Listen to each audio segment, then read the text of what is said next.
बताओ, चेहरे पर फुंसी आ जाए कितना बेचैन हो जाते हो, किसी के चेहरे पे सफेद दाग आ जाए कितना बेचैन हो जाता है। लोग मुंह पे रुमाल रख के फिरते हैं, अगर उसको फालेज हो जाए, मेरा टेढ़ा मुंह लेकर मैं कैसे जाऊं, सफेद दाग लेकर कैसे जाऊं, फुंसी लेकर कैसे जाऊं। अपने जैसे इंसानों के सामने जब ये ऐब लेकर नहीं जाते, जिसको डॉक्टर दुरुस्त कर सकता है वो ऐब लेकर नहीं जाते। अल्लाह ना करे नमाज छोड़ने की वजह से मुंह काले सूअर की तरह होगा, तो अल्लाह की बारगाह में क्या मुंह लेकर जाओगे, किस तरह मुंह लेकर जाओगे। और सुन लो, दुनिया के इम्तिहान में अगर नाकाम हो गए तो फिर कामयाबी के चांसेस है, मगर आखिरत के इम्तिहान में अगर नाकाम हुए फिर कामयाबी का कोई चांस नहीं है। पहली और आखिरी मर्तबा मौका मिलेगा, क्या तैयारी की उसके लिए? नहीं, हमें टाइम निकालना होगा। बड़ी माजरत के साथ एक बात और आपसे कहूं, आज मेरी कौम के दिमाग में एक खप्त है, नहीं हम तो गौस पाक के मानने वाले, हम तो गरीब नवाज के मानने, हम तो आला हजरत के मानने, हम तो शाह बरकतुल्लाह के मानने, तो हमें क्या होगा? हमने तो जिना करके भी जन्नत ही मिली, हमने तो नमाज छोड़ के भी जन्नत ही मिली, हमने तो पूरी जिंदगी कुरान को हाथ नहीं लगाया, तो क्योंकि हम मानने वाले कितने बड़ों के, जितने बड़ों के मानने वाले उनकी बड़ाई में मुझे कोई शक नहीं। लेकिन एक बात जरूर कहता हूं, जब नूह अलैहिस्सलाम का बेटा जहन्नम में जा सकता है, सुल्बी बेटा, और कुरान फिर उसका नसब भी काट करके ऐलान करता है लैसा मिन अहली, कभी आपकी औलाद से न रहा। तो जब सगे बेटे का नसब कट सकता है तो फिर नाम लेवाओं का रिश्ता, निस्बतें क्यों नहीं कट सकती? वो शख्स गौस पाक का कैसे हो सकता है जो नमाज नहीं पढ़ी? क्योंकि गौस पाक कह चुके कि बेनमाजी मरे तो उसे मुसलमान के कब्रिस्तान में दफन मत कर। मैं लोगों को कहता हूं, कुछ लोगों को बुरा भी लगता है, लेकिन मुझे लोगों का ख्याल कम है। हम लोग कादरी बन गए, चिश्ती बन गए, नक्शबंदी बन गए, सहरवर्दी बन गए, मदारी बने, वारसी बने, बरकाती बने, रजवी बने, अशरफी बने, सब बने। आपसे पूछता हूँ, सच बताना, अपने ईमान वाले दिलों पे हाथ रख के, क्या सच्चे मुसलमान भी बने हम? अपने आप से पूछो, आज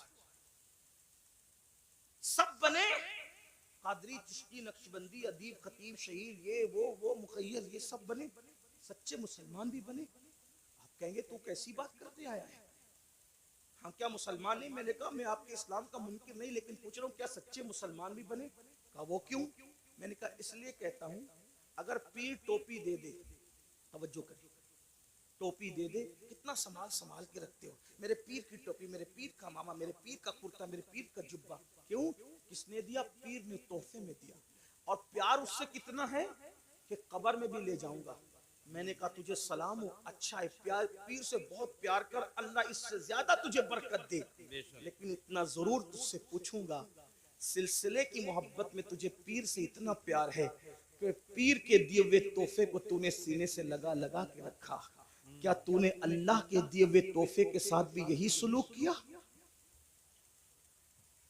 जो कद्र तुझे पीर के तोहफे का है, जो कद्र तुझे उस्ताद के तोहफे का है, क्या अल्लाह के तोहफे के साथ भी तूने ऐसा ही सुलूक किया?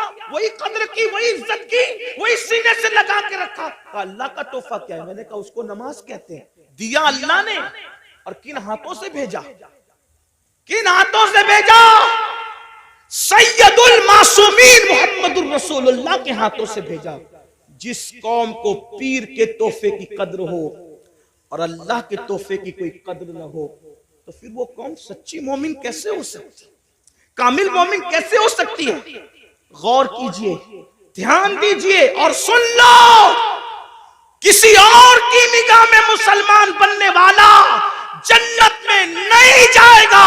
जन्नत में उसी ने जाना है जो खुदा व रसूल की नजर में मुसलमान है।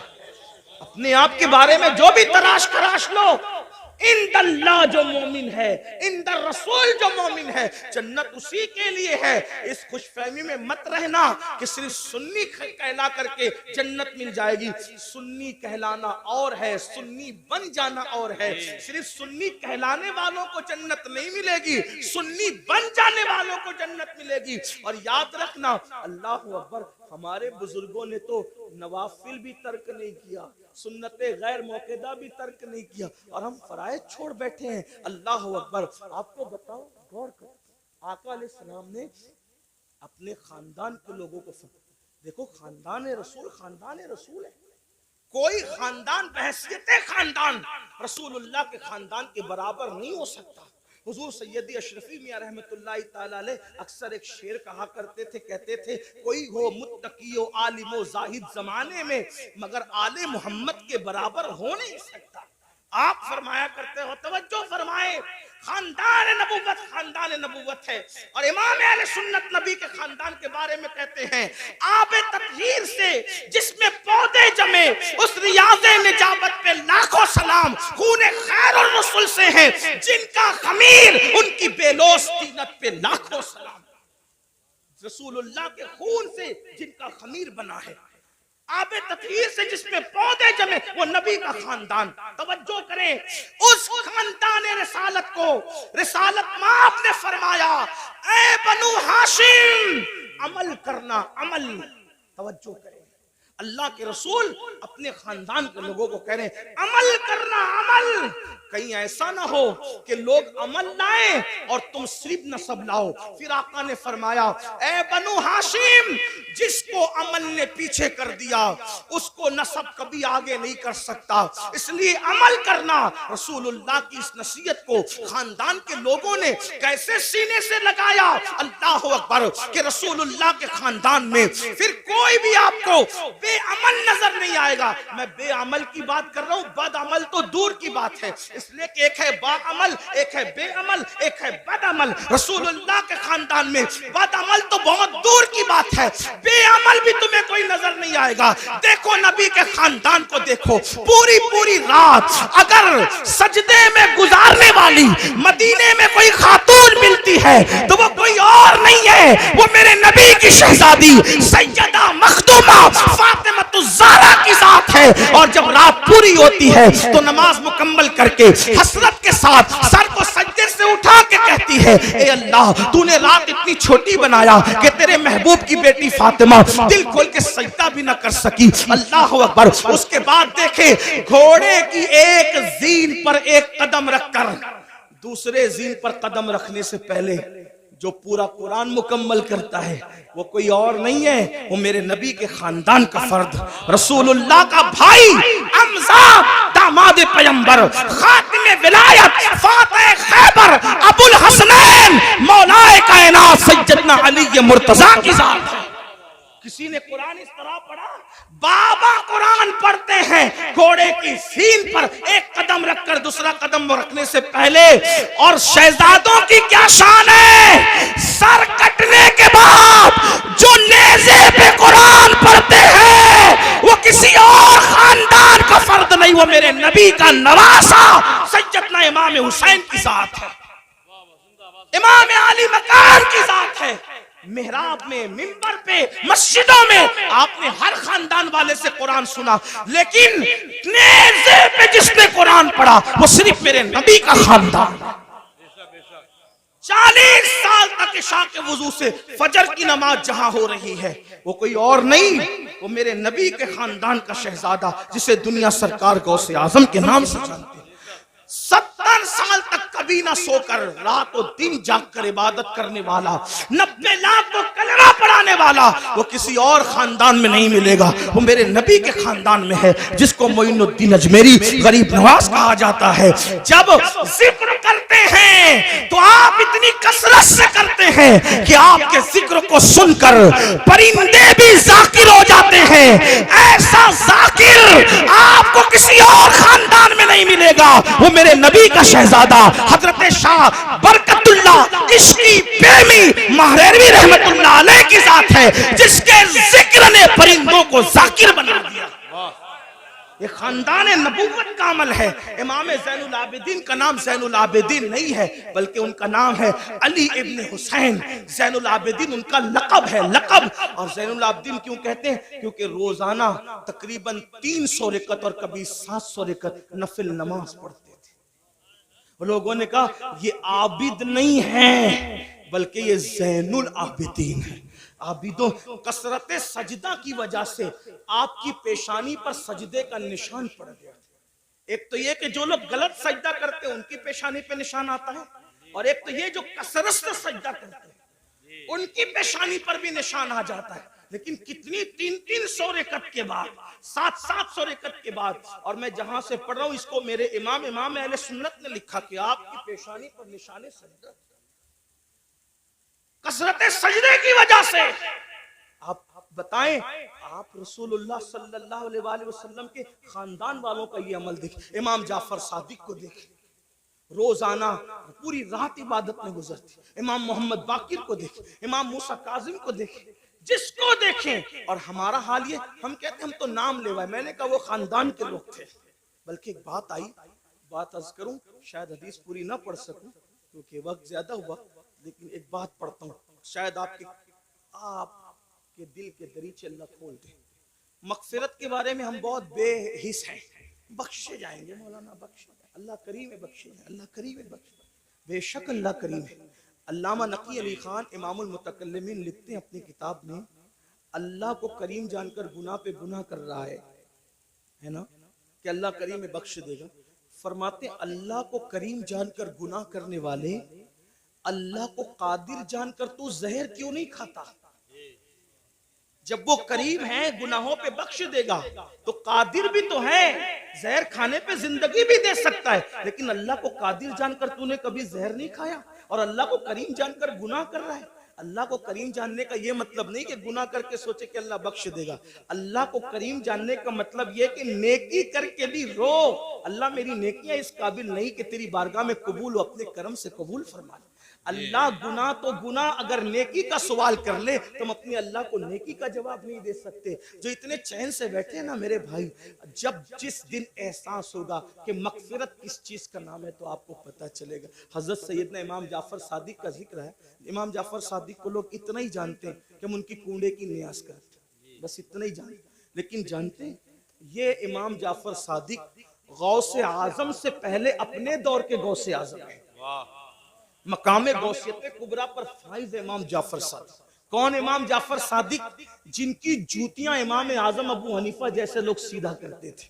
और इमाम आजम कहते हैं कि अगर 2 साल ना होते इमाम जाफर सादिक की सोहबत के तो नौमान हलाक हो गया होता। ये इमाम जाफर सादिक।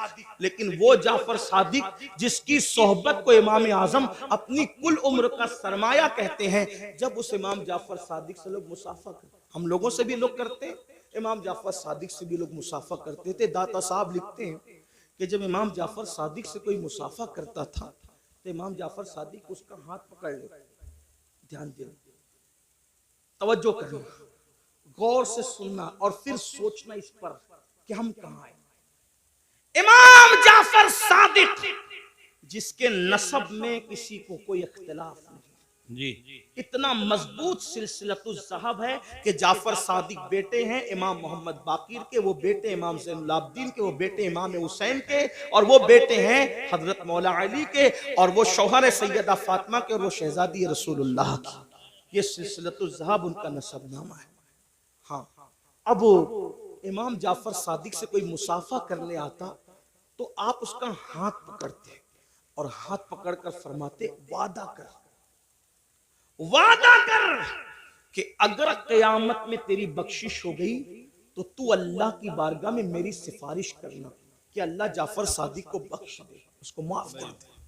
तवज्जो करें, अगर इस स्टेज पर ये जो बड़े बड़े उलमा, मुफ्तियान किराम, सादात किराम बैठे हैं, मुफ्ती आफाक साहब के साहबजादे हैं और भी उलमा हैं, अगर कोई किसी आम आदमी का हाथ पकड़ के कहे कि अगर तेरी बख्शिश हो गई तो तू मेरी सिफारिश कर देना, मगफिरत मेरी करवा देना, तो वो कहेगा कि हजरत ये कैसी बात कर रहे हैं आप, आप लोग अल्लाह वाले लोग हैं, हम आवाम में से हैं, हमारी ना गुस्ल है सही है, ना हमारी तहारतें सही है, ना हमारे नमाज पढ़ने का तरीका आता है, आप ऐसी कैसी बात कर रहे हैं।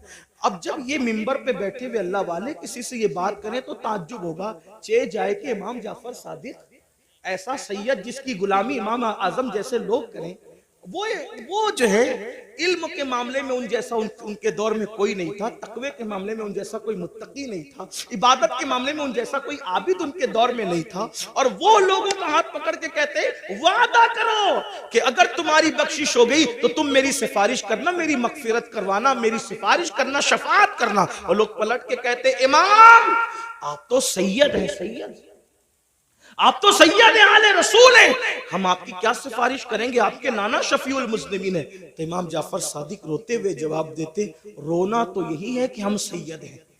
तवज्जो करें, कहते रोना तो यही है कि हम सैयद हैं, क्योंकि हम इस बात से डरते हैं कि हमारे नाना को हम मुंह क्या दिखाएंगे, नाना को मुंह दिखाने की हिम्मत नहीं है क़यामत के दिन। ये हाल है उनका जिनकी सियादत पर, इमामत पर, क़यादत पर, तकवा पर, ज़ुहद पर पूरी उम्मत का इत्तेफाक है। वो क़यामत के दिन से इतने लर्जा बरअंदाम है। और यहाँ जिन्हें गुस्ल भी नहीं आता, वुजू भी नहीं आता, जुमा की 2 रकअत पढ़ के मस्जिद से ऐसे भागते हैं जैसे स्कूल से छुट्टी होने पर स्कूल के बच्चे भागते हैं, ये हालत है। और उसके बाद हम जन्नत के ठेकेदार बने, मौलाना हम जन्नत में न जाएंगे तो कौन जाएगा। बड़ी माजरत के साथ वहां फिर देखा जाएगा कि क्या होगा, और वहां पछताने से काम नहीं चलेगा। आज ले उनकी पनाह, आज मदद मांग उनसे, फिर न मानेंगे क़यामत में अगर मान गया। आज रातों को जाय करने वालों, आज रातों को फजूल गुजारने वालों, वक्त को बर्बाद करने वालों, ये जिंदगी का कीमती सरमाया अल्लाह ने पहली और आखिरी मर्तबा दिया है। खुदा के लिए इसको जाय न करो, इसको फजूल बर्बाद न करो, वरना मौत की बात पछताना होगा। मौत के बाद सिवाय पछताने के कुछ हाथ नहीं आएगा। लेकिन उस दिन का पछताना अल्लाह अकबर कोई फायदा न देगा। उसके बाद मेरे और तुम्हारे आका सल्लल्लाहु अलैहि वसल्लम फरमाते हैं, कुछ लोग ऐसे होंगे अल्लाह अकबर, जब वो अपनी कब्रों से उठेंगे, ये तीसरा ग्रुप है, ये तीसरा टोला है जो अपनी कब्रों से उठेंगे, इस हालत में उठेंगे कि उनके पेट पहाड़ों की जैसे बड़े बड़े पेट होंगे, और उनके पेटों के अंदर सांप, बिच्छू और आग दहक रही होगी।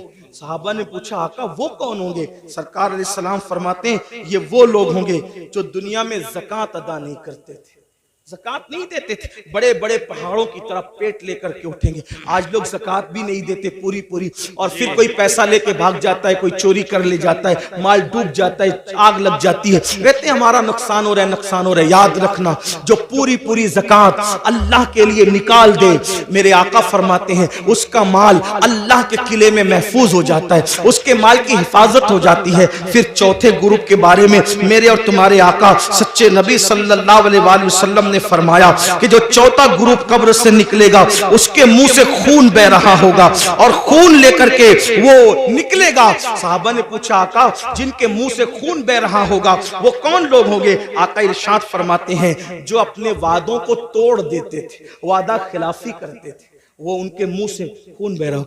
आज मैं समझता हूं कि शायद वादा खिलाफी को गुनाह भी नहीं समझते लोग। देखें, हालांकि मेरे आका अलैहिस्सलाम ने फरमाया मोमिन और मुनाफिक में फर्क यह है कि मोमिन जब वादा करता है तो पूरा करता है, और मुनाफिक वादा करता है उसको पूरा नहीं करता, तोड़ देता है। कितने वादे करते हैं, अल्लाह से वादा किया उसका ख्याल नहीं, पीर से वादा किया उसका ख्याल नहीं। आइए वादे की वफा के हवाले से एक हदीस सुने की रिवायत। अल्लाह अकबर, अभी ऐलान नबूवत नहीं हुआ, ऐलान नबूवत से पहले अल्लाह के रसूल अलैहिस्सलातु व तस्लीम बाजार गए। बाजार जाने के बाद अल्लाह के हबीब अलैहिस्सलाम को एक शख्स ने कहा, यहाँ रुको, मैं अभी आता हूँ। उसने कहा रुको, अभी आता हूँ। और आका ने उससे वादा कर लिया, ठीक है जब तक तुम नहीं आओगे मैं यहीं ठहरूंगा, यहीं रुकूंगा। और उसके बाद वो शख्स गया और जाकर के भूल गया कि मैं किसी से वादा करके आया हूं या वादा लेकर आया हूं कि मैं अभी आता हूं, और उसने वादा कर लिया कि ठीक है तुम्हारे आने तक मैं रुकूंगा। फिर क्या हुआ, 3 दिन गुजर गए। 3 दिन के बाद जब वो शख्स आया तो अल्लाह के रसूल वहीं पर मौजूद थे।